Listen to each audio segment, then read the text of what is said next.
we're in a range there, and it's always best to, of course, we always say, sell high, buy low, right? Now, when we're in that range and it breaks out of the range on the south side and it comes back in, that is basically our confirmation to say, okay, it's going to stay within that range here to start shooting up because it already tested the bounce side and came back in. You follow? Am I explaining myself? You mean it does this and then it comes back up here? Exactly. Well, then you can get false breakouts. That's the other thing that is part of the market. You see, you never know for sure what's going to happen. That's why, this is a poker game. And that's why, every time I take a position, I want the odds in my favor. So that if it doesn't work, I'm not letting you take too much out of my hand. You're going to take a little bit, but I ain't going to give you a whole lot. And that's the strategy that I use. If I take this trade down here, I've got to let it come back up here, and I've got to let it do this. I've got to let it shoot through there, open and close above there, and then close. But if I go ahead and I say, all right, which is what happens, you hear us, we put mental stops. We have you guys do physical stops because you're not used to following rules.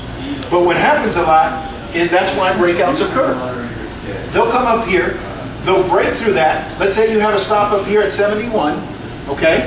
They'll go there, they'll take your stop, and then boom, they'll go back down, and the thing drops, 60, 80 points afterwards. And you're all mad, you're all mad because it came and it took you out, and so the next thing you do is you don't put a stop. And then that's the time that it keeps going up and up and up, and you're waiting, and the next thing you know, you're 40, 50 points in the hole. Because you don't have a plan. And you're letting the market kind of, throw you around.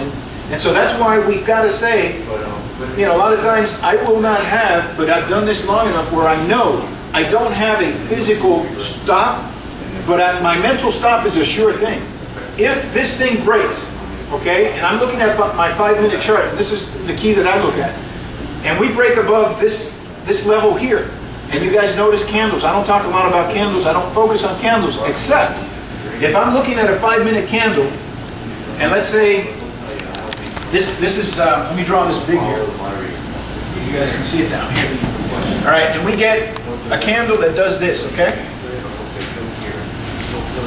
All right, and then that's a 5-minute candle, and then my next candle does something like this, I don't know. The thing is, it opens and closes above this level here.